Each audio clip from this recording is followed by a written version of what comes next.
بسم اللہ الرحمن الرحیم الحمد للہ رب العالمین والعاقبۃ للمتقین والصلاة والسلام على اشرف الانبیاء والمرسلین وعلى آلہ واصحابہ اجمعین اما بعد۔ پچھلے لیکچر میں ہم نے کتاب الطہارہ میں سے باب المیاہ پانی کے حوالے سے جو پڑھا تھا 5 احادیث ہم پڑھ چکے تھے۔ آج ہم انشاءاللہ 6 حدیث سے آگے جو ہے آغاز کریں گے۔ 6 حدیث میں جو مسئلہ بیان کیا گیا ہے وہ یہ ہے کہ کیا میاں بیوی جو ہیں وہ ایک دوسرے کے بچے ہوئے پانی کے ساتھ غسل کر سکتے ہیں یا نہیں کر سکتے ہیں۔ یعنی پہلے ان دونوں میں سے ایک نے غسل کیا، اس کے بعد پھر جو پانی بچ گیا اس سے جو دوسرا فرد ہے کیا وہ غسل کر سکتا ہے یا نہیں کر سکتا ہے۔ تو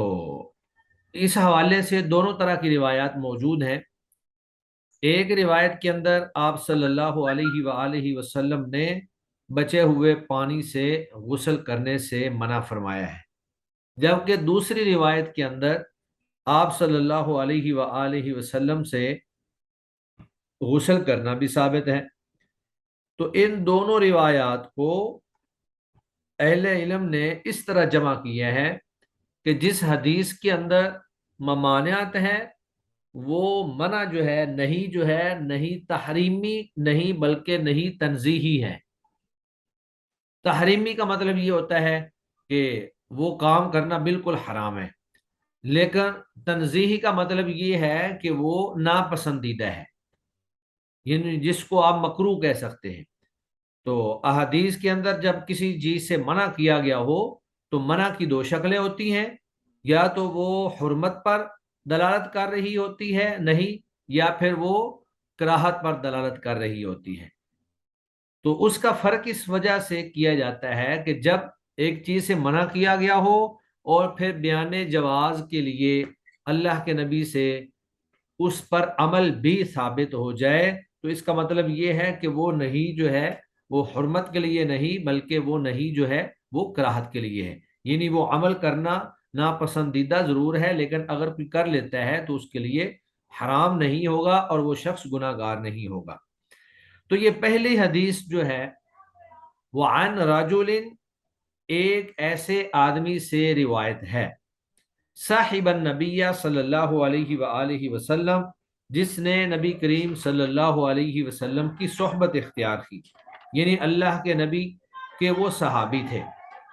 اب یہاں پر ان کا نام جو ہے وہ ذکر نہیں ہوا، اور صحابی کا نام اگر ذکر نہ بھی ہو تو وہ کوئی نقصان دہ نہیں ہے، کیونکہ تمام اہل علم کا اس بات پر اتفاق ہے کہ الصحابۃ کلہم عدول، کہ صحابہ سارے کے سارے عادل ہیں۔ تو صحابہ کے اندر اگر کسی کا نام ذکر نہ کیا گیا ہو تو وہ سند کے اندر کوئی نقصان دہ نہیں ہے، لیکن اگر بعد میں کسی راوی کا نام جو ہے وہ ذکر نہ کیا گیا ہو تو مجہول ہونے کی بنیاد پر ایسی روایت جو ہے وہ ضعیف قرار پاتی ہے۔ لیکن یہ چونکہ صحابی ہیں تو صحابی سارے کے سارے عدول ہیں، اب ان کا نام یہاں پر ذکر ہو یا نہ ہو اس بات سے کوئی فرق نہیں پڑتا ہے۔ جب راوی نے یہ بیان کر دیا کہ رسول اللہ صلی اللہ علیہ وسلم کے صحابہ میں سے ایک شخص سے روایت ہے تو بس یہی کافی ہے۔ تو ایک ایسے آدمی سے روایت ہے جو نبی کریم صلی اللہ علیہ وسلم کی صحبت میں رہے، یعنی جو صحابی کا درجہ پاتے ہیں، وہ یہ ہے کہ نہا رسول اللہ صلی اللہ علیہ وسلم، رسول اللہ صلی اللہ علیہ وآلہ وسلم نے منع کیا ان تغتسل المرأۃ، یہ کہ غسل کرے عورت، بے فضل الرجل، آدمی کے چھوڑے ہوئے پانی کے ساتھ، آدمی کے بچے ہوئے پانی کے ساتھ، اگر راجل، یا آدمی جو ہے وہ غسل کرے بفضل المرأۃ، عورت کے بچے ہوئے پانی کے ساتھ، وَلْيَغْتَرِفَا جَمِيعًا، اور چاہیے کہ وہ اکٹھے جو ہیں چلو بنیں، یعنی اگر دونوں اکٹھے نہا رہے ہیں تو پھر دونوں مل کر نہا سکتے ہیں، دونوں اکٹھے جو ہے وہ پانی لے سکتے ہیں، مثلا ایک بڑا ٹب ہے اور دونوں اس میں سے پانی لے لے کر اپنے جسم کے اوپر ڈال رہے ہیں، تو اس میں منع والی کوئی بات نہیں ہے۔ تو یہاں جو بنیادی طور پر ممانعت ہے وہ شک اور شبہ کو دور کرنے کے لیے ہے، کہ اگر میاں نے پہلے غسل کیا اور اس کا بچا ہوا پانی جب بیوی جو ہے اس سے غسل کرے گی تو اس کے ذہن کے اندر مختلف قسم کے شکوک و شبہات آئیں گے کہ پتہ نہیں یہ پانی صاف تھا یا یہ پانی صاف نہیں تھا۔ اور اگر بیوی جو ہے وہ پہلے غسل کر لے اور بعد میں خاوند نے اسی بچے ہوئے پانی سے غسل کرنا ہو تو اس کے دل کے اندر یہی شک و شبہ پیدا ہوگا کہ شاید یہ پانی صاف تھا یا نہیں تھا۔ تو اللہ رب العزت جو ہے وہ مومن کے دل میں طہارت کے حوالے سے شک و شبہ باقی نہیں رہنے دینا چاہتے۔ اللہ چاہتے ہیں کہ جب انسان نماز کی ادائیگی کرے، طہارت حاصل کرے، تو وہ پورے یقین کے ساتھ اور اعلیٰ وجہ البصیرت وہ نماز ادا کرے، اور اس کے طہارت پر اس کو مکمل یقین ہو کہ میں نے مکمل طور پر طہارت جو ہے وہ حاصل کر لی ہے۔ باقی رہا یہ معاملہ کہ دونوں جب اکٹھے نہا رہے ہوتے ہیں تو پھر دونوں کے سامنے پانی ہوتا ہے، پھر کسی کو یہ شک نہیں ہوتا کہ یہ جو پانی پہلے نہانے والے نے چھوڑا تھا وہ پانی درست تھا، صحیح تھا، یا وہ پانی جو ہے وہ ناپاک تھا۔ اس پانی کے بارے میں کوئی شک و شبہ جو ہے وہ اس طرح پیدا نہیں ہوتا۔ اس حدیث سے ہمیں کئی ایک باتیں جو ہیں وہ معلوم ہوتی ہیں۔ پہلی بات تو یہ معلوم ہوتی ہے کہ نبی کریم صلی اللہ علیہ وآلہ وسلم ہمیشہ امت کی مصلحت کی طرف رہنمائی کیا کرتے تھے، حتیٰ کہ وہ شرم و حیا والے امور جن میں عموماً لوگ جو ہیں وہ شرم و حیا سے کام لیتے ہیں، اللہ کے نبی نے وہ بھی بڑی وضاحت کے ساتھ واضح فرما دیے تاکہ کوئی شخص جو ہے وہ ناپاکی کی حالت میں زندگی نہ گزار رہا ہو۔ اس حدیث سے یہ بات بھی معلوم ہوئی کہ میاں بیوی جو ہیں وہ اکٹھے غسل کر سکتے ہیں۔ پھر یہ بات بھی معلوم ہوتی ہے کہ میاں بیوی جو ہے وہ ایک دوسرے کے ننگے جسم کو دیکھ سکتے ہیں، جس طرح کہ یہاں پر واضح بات ہے جب دونوں اکٹھے نہائیں گے، غسل کریں گے تو وہ ایک دوسرے کو دیکھ سکتے ہیں۔ باقی رہی وہ حدیث مبارکہ جو سیدہ عائشہ رضی اللہ تعالی عنہا سے روایت ہے کہ میں نے اپنی پوری زندگی میں اللہ کے نبی صلی اللہ علیہ وسلم کی شرمگاہ کو نہیں دیکھا، تو وہ حدیث جو ہے وہ ضعیف ہے، لہذا وہ قابل حجت نہیں ہے۔ اس سے یہ بات بھی معلوم ہوئی کہ زوجین کو، میاں بیوی کو ایسے امور کا التزام کرنا چاہیے جس سے دونوں کے دل میں ایک دوسرے کی محبت اور زیادہ بڑھ جائے اور وہ ایک دوسرے کے ساتھ جو ہے پیار میں زیادتی کا باعث ہو۔ اس کے بعد اگلی حدیث جو ہے جس کے اندر نبی کریم صلی اللہ علیہ وآلہ وسلم سے غسل کرنا بھی ثابت ہے، وہ سیدنا عبداللہ بن عباس رضی اللہ تعالی عنہ کی حدیث ہے۔ سیدنا عبداللہ بن عباس رضی اللہ تعالی عنہ یہ وہ صحابی ہیں جنہیں بحر العلم، علم کا سمندر ہونے کا اعزاز حاصل ہے۔ آپ بہت ذہین تھے اور اپنی شہرت کی وجہ سے بہت سارے لوگ جو ہیں آپ سے استفادہ کرتے تھے، علم حاصل کرتے تھے۔ تو آپ رضی اللہ تعالی عنہ جو ہیں ہجرت سے 3 سال پہلے، یعنی ہجرت سے 3 سال پہلے آپ پیدا ہوئے اور 67 ہجری میں آپ نے وفات پائی، طائف کے اندر آپ نے وفات پائی۔ تو حضرت عبداللہ بن عباس جو ہیں علم کے اندر بہت نمایاں صحابہ میں سے تھے۔ تو سیدنا عبداللہ بن عباس رضی اللہ تعالی عنہ سے روایت ہے ان النبی صلی اللہ علیہ وسلم، بے شک نبی کریم صلی اللہ علیہ وآلہ وسلم کان یغتسل، غسل کر لیا کرتے تھے، بے فضل میمونتا، سیدہ میمونہ رضی اللہ تعالی عنہا کے بچے ہوئے پانی سے۔ اخرجہ مسلم، اس حدیث کو امام مسلم نے روایت کیا ہے۔ اب پچھلی حدیث کے اندر ممانعت تھی، لیکن اس حدیث کے اندر اللہ کے نبی صلی اللہ علیہ وسلم کا اپنا عمل ثابت ہے۔ تو جب اس طرح کی دو احادیث آ جاتی ہیں تو پھر ممانعت والی حدیث جو ہے وہ کراہت پر محمول ہوتی ہے، اور جس میں عمل ثابت ہوتا ہے وہ حدیث بیان جواز کے لیے ہوتی ہے کہ ایسا عمل اگر کبھی کوئی کر لے تو جائز ہے، یہ مطلب کہ گناہ کی وجہ نہیں بنے گی، گناہ کا باعث نہیں بنے گا۔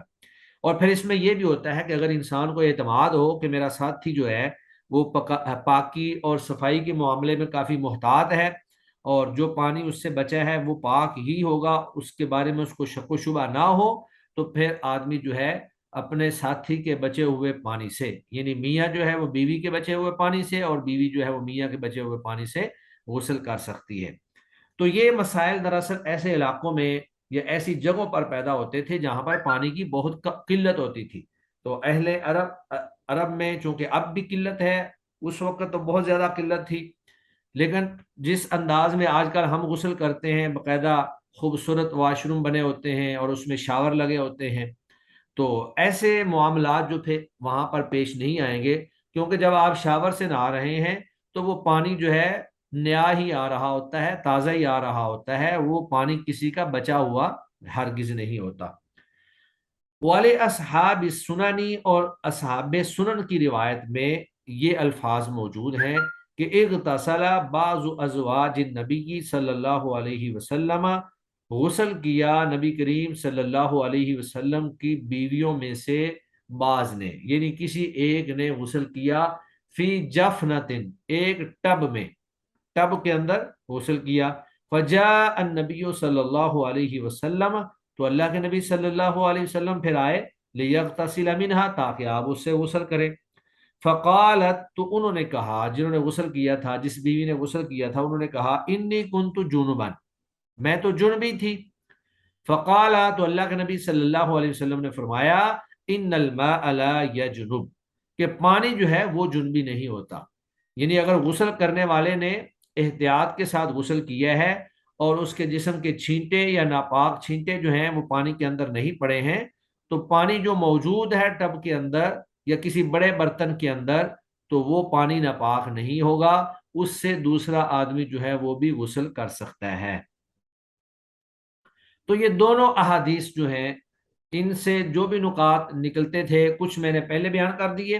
اور اس حدیث سے بھی یہ بات واضح ہوتی ہے کہ نبی کریم صلی اللہ علیہ وآلہ وسلم بے حد متواضع اور عاجزی اختیار کرنے والے انسان تھے، حتیٰ کہ آپ اپنی ازواج مطہرات کے بچے ہوئے پانی سے غسل بھی فرما لیا کرتے تھے۔ باقی یہ بات کہ پانی جنبی نہیں ہوتا، تو اس کی وجہ یہ ہے کہ جنبی آدمی جو ہے اس کا بدن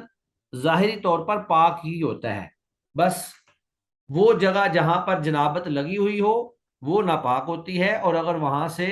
جنابت کو دھو دیا جائے، احتیاط کے ساتھ دھو دیا جائے کہ اس جنابت کو دھوتے وقت اس کا جو پانی ہے وہ ٹب کے اندر نہ گرے، سائڈ پہ ہو کر دھو دیا جائے، تو باقی سارے کا سارا جسم جو ہے وہ پاک ہی ہے، لہذا کسی کے غسل کر لینے کی وجہ سے وہ پانی جو ہے وہ ناپاک نہیں ہوگا، اور اس سے دوسرا بندہ جو ہے وہ بھی غسل کر لیتا ہے، کر سکتا ہے۔ تو خلاصہ کلام یہ ہے ان دونوں روایات کا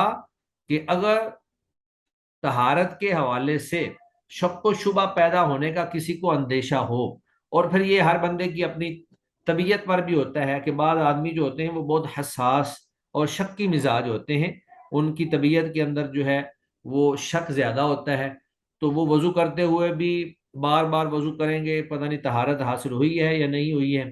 تو ایسے مزاج والے لوگوں کو چاہیے کہ وہ الگ پانی لے کر غسل کریں، تاکہ یہ نہ ہو کہ غسل کرنے کے بعد بھی ان کے دل کے اندر یہ بات رہ جائے کہ پتہ نہیں یہ پانی پاک تھا یا ناپاک تھا۔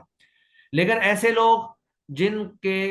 صفائی ستھرائی پر دوسرے ساتھی کو بھی یقین ہو کہ وہ اہتمام کے ساتھ جو ہے وہ صفائی ستھرائی کے معاملات رکھتے ہیں، اور خود بھی وہ بندہ جو ہے وہ شکی مزاج کا نہ ہو، تو ایسے لوگوں کو چاہیے کہ وہ کسی اپنے ساتھی کے بچے ہوئے پانی سے غسل کر سکتے ہیں، اور وہ غسل انشاءاللہ درست ہوگا، اس میں کوئی غلط بات نہیں ہوگی۔ اس کے بعد جو 8 نمبر حدیث ہے، یہ برتن میں اگر کتا جو ہے وہ منہ مار جائے تو اس کی پاکی کے حوالے سے ہے، چونکہ یہ ساری پاکیاں جو ہیں یہ پانی سے ہی حاصل ہوتی ہیں۔ انسان اگر جنبی ہو جائے اور اس نے غسل کرنا ہو تو اس کو طہارت بھی پانی سے حاصل ہوتی ہے، اسی طرح اگر برتن جو ہے اس کے اندر کتا منہ مار جائے تو وہ جو طہارت ہے برتن کی وہ بھی پانی سے ہی حاصل ہوگی۔ تو اس لیے یہ احادیث جو ہیں یہ بھی اسی باب کے اندر بیان کی گئی ہیں۔ 8 نمبر حدیث سیدنا ابو ہریرہ رضی اللہ تعالی عنہ سے روایت ہے۔ سیدنا ابو ہریرہ رضی اللہ تعالی عنہ معروف صحابی ہیں، اور ان کا تعارف ہم پہلے بھی 2-3 دفعہ بیان کر چکے ہیں۔ تو سیدنا ابو ہریرہ رضی اللہ تعالیٰ عنہ سے روایت ہے، انہوں نے کہا رسول اللہ صلی اللہ علیہ وسلم نے فرمایا طہور اناء احدکم، پاکیزگی تم میں سے کسی ایک کے برتن کی، طہور پاکی، پاکیزگی، انائی برتن، احدکم تم میں سے کسی ایک کے، اذا جب، ولغ فیہ منہ مار جائے اس برتن میں، الکلب کتا، تو کیسے ہوگی وہ، ان یغسلہ کہ وہ اس کو دھوئے، 7 مرات 7 مرتبہ، اولاہن بالتراب ان میں سے پہلی مرتبہ جو ہے وہ مٹی کے ساتھ اس کو دھوئے۔ اخرجہ مسلم، اس حدیث کو امام مسلم نے روایت کیا ہے، وفی لفظ لہ، اور مسلم کی ہی ایک دوسری روایت کے الفاظ ہیں کہ فلیرقہ، کہ وہ اس کو بہا دے، یعنی اگر اس کے برتن کے اندر کوئی چیز موجود ہو تو اس کو بہا دے۔ ولی ترمذی، اور ترمذی کی روایت میں یہ الفاظ بھی ہیں کہ اخراہن، ان میں سے آخری بار، او اولاہن یا پہلی بار مٹی سے دھوئے۔ تو اس حدیث سے یہ بات معلوم ہوتی ہے کہ کتا جو ہے وہ انتہائی نجس جانور ہے، اور اس کی نجاست اتنی سخت ہے کہ جس برتن کے اندر وہ منہ مار جائے وہ 1 2 3 دفعہ دھونے سے پاک نہیں ہوگا، بلکہ اس کو 7 مرتبہ دھویا جائے گا، اور پھر اس میں بھی پہلی مرتبہ جو ہے وہ مٹی کے ساتھ دھویا جائے گا۔ اگرچہ ترمذی کی روایت کے اندر اخرا ہنہ کے الفاظ بھی ہیں کہ آخری مرتبہ مٹی سے دھویا جائے،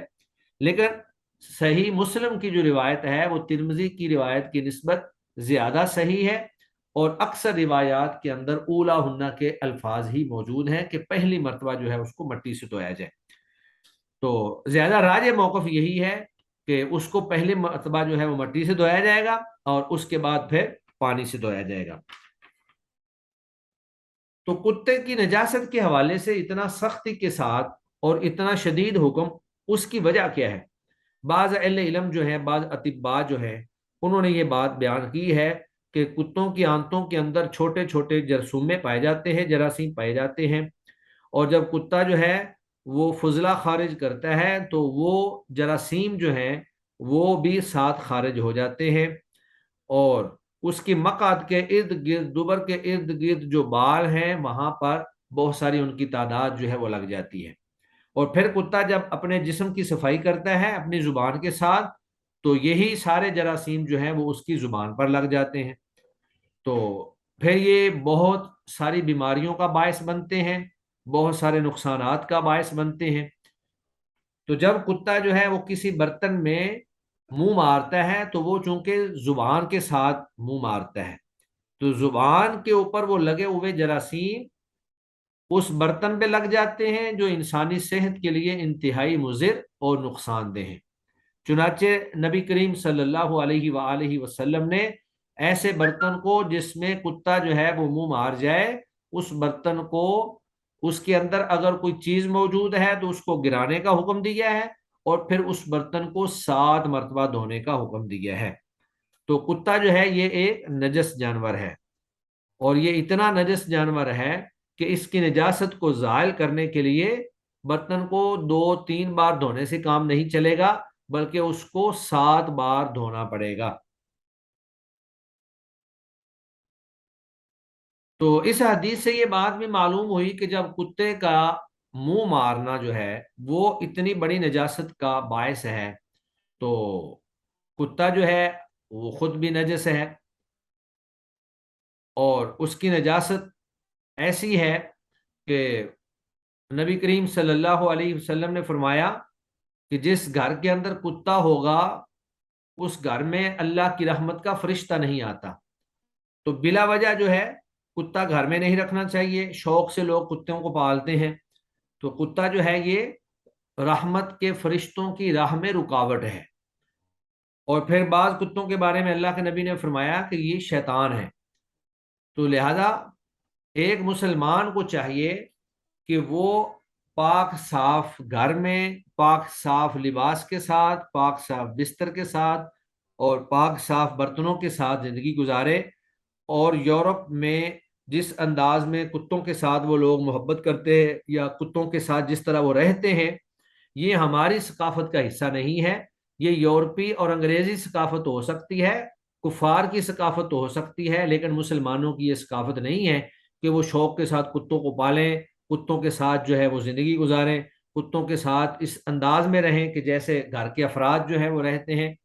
تو اسلامی ثقافت کے اندر کتے کو انتہائی نجس قرار دیا گیا ہے، اور کتے کا جوٹھا یا جس برتن کے اندر کتا جو ہے وہ منہ مار جائے اس کو 7 مرتبہ دھونا پڑتا ہے، جن میں سے پہلی مرتبہ مٹی سے دھویا جائے گا۔ اب سوال یہ پیدا ہوتا ہے کہ کتا تو اتنا نجس ہے، اور اگر وہ کسی چیز میں منہ مار جاتا ہے تو اس کو ہم نے اتنا زیادہ 7 مرتبہ دھونا ہے، تو کیا بلی جو ہے وہ بھی نجس ہے یا بلی نجس نہیں ہے؟ تو نبی مکرم صلی اللہ علیہ وآلہ وسلم نے اس بات کی وضاحت فرما دی کہ بلی جو ہے وہ نجس نہیں ہے۔ اگر بلی کسی برتن کے اندر منہ مار جاتی ہے، یا برتن کے اندر پانی پڑا ہے اس میں سے کچھ پانی پی لیتی ہے، یا کھانا پڑا ہے اس کھانے میں سے کچھ کھانا کھا لیتی ہے، تو بلی کا چھوٹا ہوا جوٹھا جو ہے، پانی ہو یا وہ کھانا ہو، وہ نجس نہیں ہوگا، اس کو آپ استعمال کر سکتے ہیں، اس میں کوئی حرمت والی بات نہیں ہے۔ اس کی وجہ کیا ہے؟ اس کی وجہ یہ ہے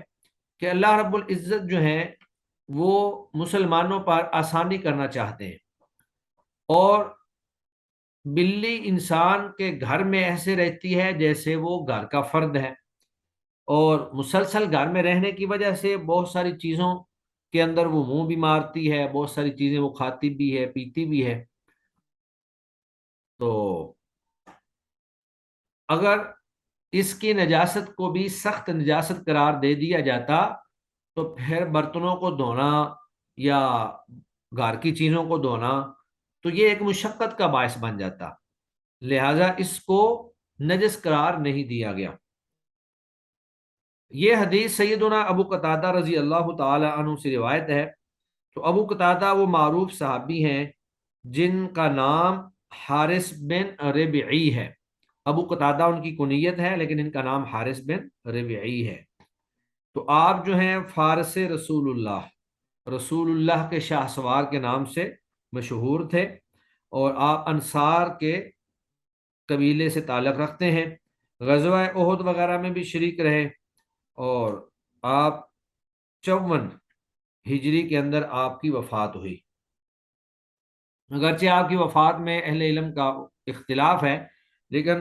تہذیب الاصابہ کے مطابق، راج موقف کے مطابق آپ جو ہیں 54 ہجری میں آپ کی وفات ہوئی۔ تو ابو قتادہ رضی اللہ تعالی عنہ، ان کا ایک واقعہ بھی ہے اسی حدیث سے متعلق ہی ہے، کہ جب وہ گھر میں داخل ہوئے اور وضو کرنا چاہا تو ان کی بیوی نے ان کے لیے برتن میں پانی ڈال کر رکھ دیا۔ اتنے میں ایک بلی آئی اور وہ اس پانی سے پینا شروع ہو گئی۔ تو سیدنا ابو قتادہ رضی اللہ تعالی عنہ نے برتن کو ذرا جھکا دیا، بلی کے قریب کر دیا، تاکہ بلی جو ہے اس سے اچھی طرح سے پانی پی لے۔ تو بلی نے اسے پانی پیا۔ اب ابو قتادہ رضی اللہ تعالی عنہ کی اہلیہ کو اس بات پر تعجب ہوا کہ آپ جو ہیں بلی کو پانی پلا رہے ہیں، اور پھر وہی جو پانی ہے اس سے آپ وضو کر رہے ہیں۔ تو انہوں نے پھر نبی کریم صلی اللہ علیہ وسلم کی یہ حدیث مبارکہ جو ہے وہ ان کو سنائی، کہ وعن ابی قتادہ تھا، سیدنا ابو قتادہ رضی اللہ تعالیٰ عنہ سے روایت ہے، ان رسول اللہ صلی اللہ علیہ وسلم، بے شک رسول اللہ صلی اللہ علیہ وسلم نے فرمایا، فی الحرتی، بلی کے جوٹھے کے بارے میں کیا فرمایا؟ کہ انہا لیست بے نجاسن، انہا بے شک یہ بلی، لیست نہیں ہے، بے نجاسن نجس، یہ بلی نجس نہیں ہے، انما ہی من الطوافین علیکم، کیونکہ یہ تو تمہارے پاس کثرت سے آنے جانے والے لوگوں میں سے ہے۔ اخرجہ الاربعہ، اس حدیث کو ائمہ اربعہ نے روایت کیا ہے، اور امام ترمذی اور ابن خزیمہ نے اس حدیث کو صحیح قرار دیا ہے۔ تو اس حدیث سے یہ بات معلوم ہوتی ہے کہ بلی کا جوٹھا جو ہے وہ ناپاک اور نجس نہیں ہے، بلکہ اگر بلی نے پانی کے اندر منہ مار دیا ہے تو وہ پانی بھی استعمال ہو سکتا ہے، وہ پاک ہے، اور اگر کسی کھانے میں سے کچھ کھا لیا ہے تو وہ کھانا بھی پاک ہے اور اس کو استعمال کیا جا سکتا ہے۔ سر بلی بھی تو اپنے آپ کو اپنی زبان سے صاف کرتی ہے اپنے دوبر والے حصے کو. سوال بعد میں. اس کے بعد اگلا سوال یہ ہے کہ اگر کوئی جگہ ناپاک ہو جائے تو اس کو پاک کرنے کا طریقہ کیا ہے؟ اگر زمین جو ہے وہ ناپاک ہو جاتی ہے کسی کے پیشاب کر دینے کی وجہ سے یا کسی کے پخانہ کر دینے کی وجہ سے، تو اس کو کیسے پاک کیا جائے گا؟ تو اس کو پاک کرنے کا تذکرہ جو ہے وہ سیدنا انس بن مالک رضی اللہ تعالی عنہ کی اس حدیث مبارکہ کے اندر موجود ہے. سیدنا انس جو ہے یہ رسول اللہ صلی اللہ علیہ وسلم کے خادم تھے، خادم خاص تھے. جب اللہ کے نبی ہجرت کر کے مدینہ منورہ تشریف لائے تو ان کی والدہ ام سلیم جو ہیں وہ حضرت انس کو لے کر اللہ کے نبی کی خدمت میں حاضر ہوئی اور کہا کہ یا رسول اللہ، یہ میرا بیٹا ہے،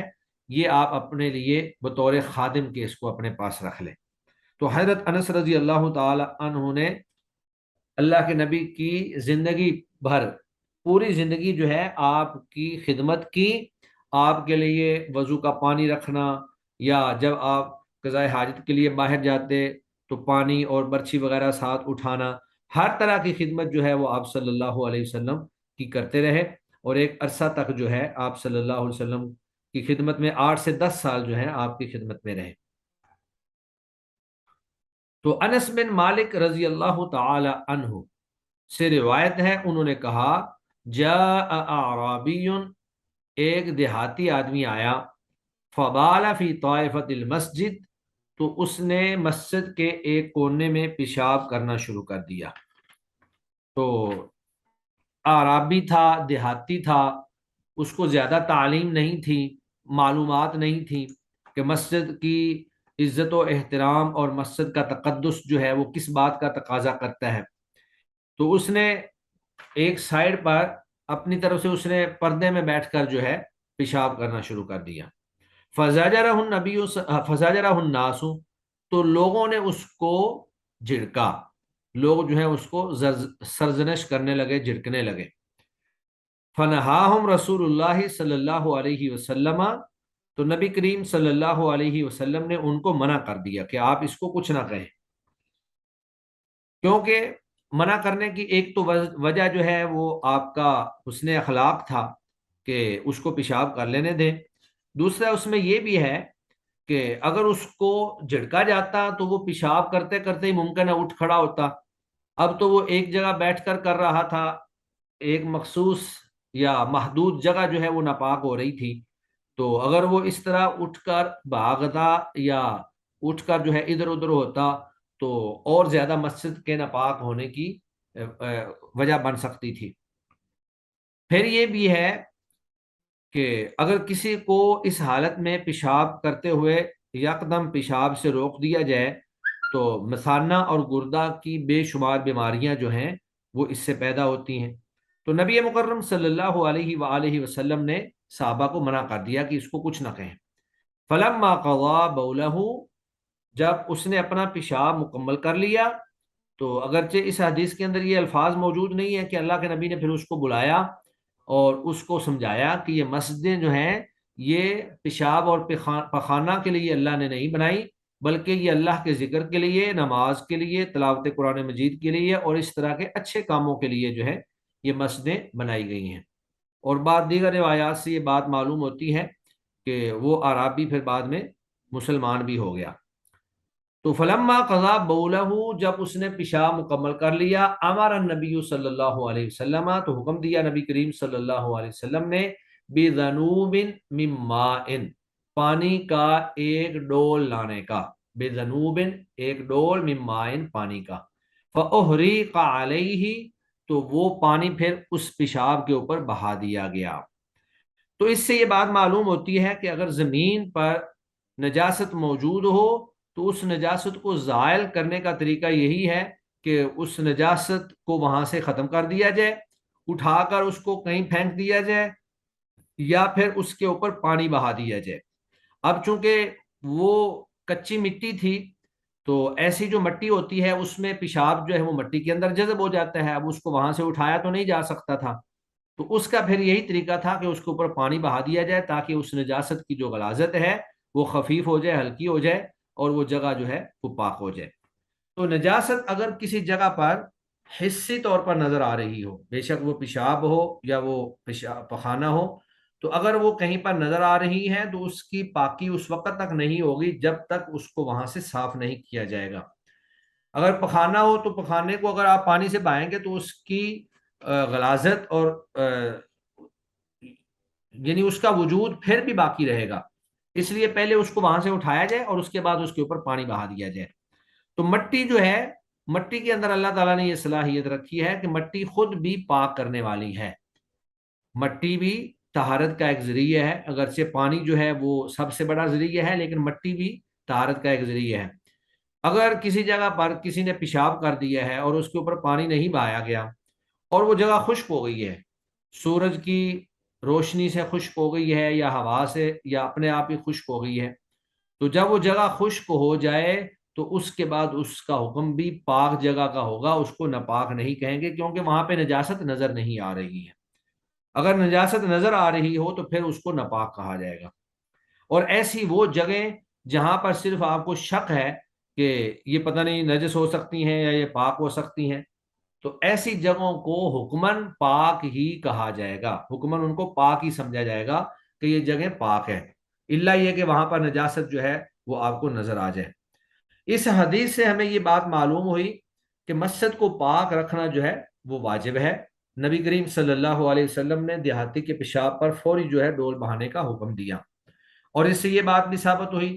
کہ مسجد میں پیشاب کرنا حرام ہے۔ اسی لیے نبی کریم صلی اللہ علیہ وسلم نے صحابہ کرام کو روکا تو ضرور، لیکن بعد میں پھر اس کے اوپر پانی بہا دیا۔ اور اس حدیث سے آپ صلی اللہ علیہ وسلم کا حسن اخلاق بھی واضح ہوتا ہے کہ آپ صلی اللہ علیہ وسلم نے اس دیہاتی کو بیچ میں پیشاب منقطع کرنے پر مجبور نہیں کیا، اسے ڈانٹا نہیں، بلکہ اس کو ایک تو مکمل پیشاب کرنے دیا اور بعد میں بڑے پیار کے ساتھ، بڑی محبت کے ساتھ اس کو بتایا کہ مساجد جو ہیں وہ ان کاموں کے لیے نہیں ہیں، مساجد جو ہیں وہ نماز، اللہ کی عبادت اور اسی طرح کے اچھے کاموں کے لیے بنائی جاتی ہیں۔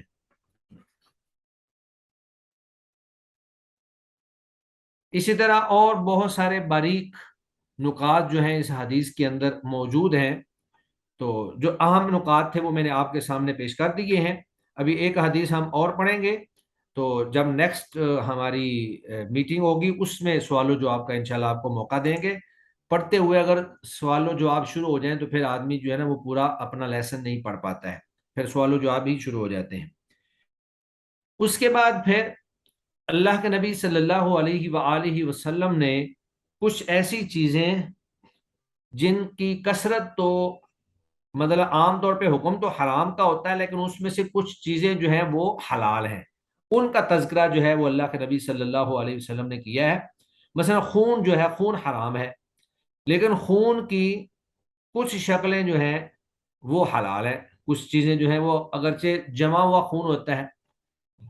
اسی طرح مردار، ہر مردار جو ہے وہ حرام ہے، لیکن ان میں سے کچھ مردار ایسے ہیں جو حلال ہیں۔ تو جو حلال چیزیں ہیں واضح طور پر اللہ کے نبی نے ان کی وضاحت فرما دی کہ یہ چیزیں جو ہیں باقی عمومی حکم سے مستثنا ہیں۔ وعن ابن عمر، سیدنا عبداللہ بن عمر رضی اللہ تعالی عنہ سے روایت ہے، فرماتے ہیں قال رسول اللہ صلی اللہ علیہ وسلم، رسول اللہ صلی اللہ علیہ وآلہ وسلم نے فرمایا کہ احلت لنا میتتانی، ہمارے لیے دو مردار جو ہیں وہ حلال کر دیے گئے ہیں۔ احلت لنا، حلال کر دیے گئے ہیں، لنا ہمارے لیے، میتتانی دو مردار، و دمانی اور دو خون، دو مردار اور دو خون۔ اب ان کی وضاحت ہے آگے کہ مردار کون سے حلال ہیں اور خون کون سے حلال ہیں۔ فَأَمَّا الْمَيْتَتَانِ، جو دو مردار حلال ہیں وہ فَالْجَرَادُ وَالْحُوتُ،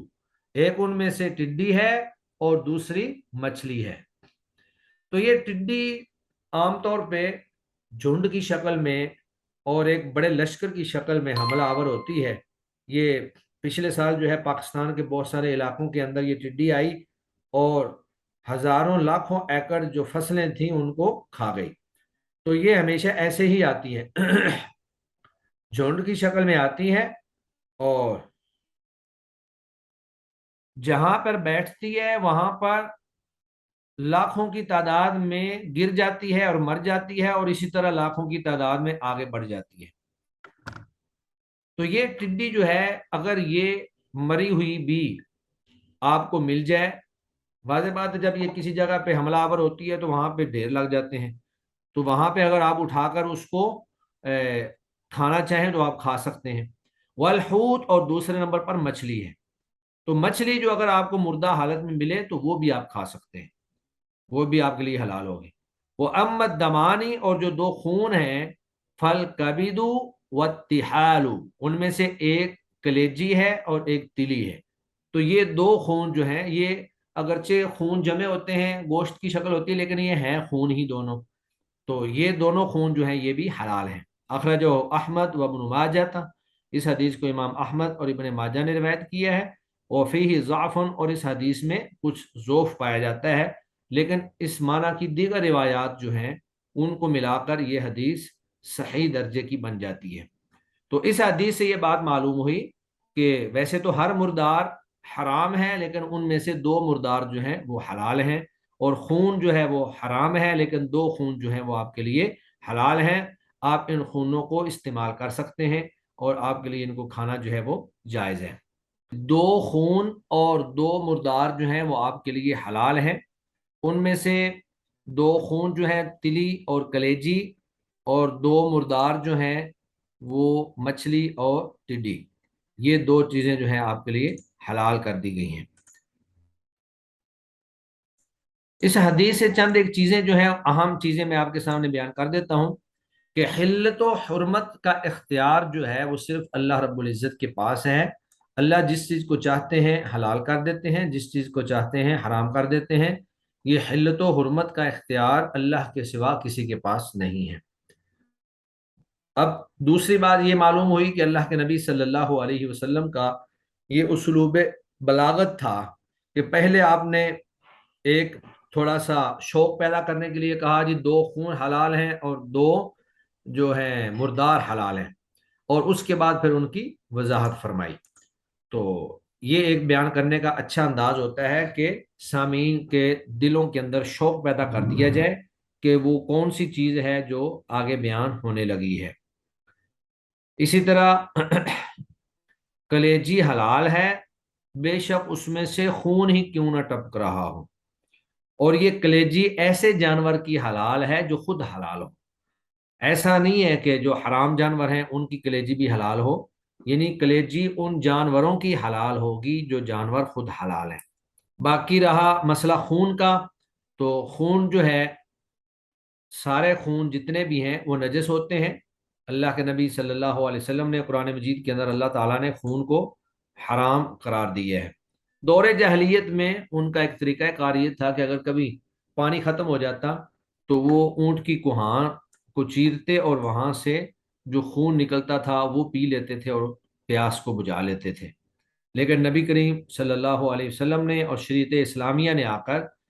اس عمل کو حرام قرار دے دیا کہ یہ درست نہیں ہے، اور نہ ہی یہ خون جو ہے اس کو پینا درست ہے۔ تو آج کا ہمارا لیسن جو ہے وہ اتنا ہی ہے، 11 نمبر حدیث تک ہم نے پڑھا ہے، انشاءاللہ 12 نمبر حدیث سے ہم نیکسٹ ویک میں شروع کریں گے۔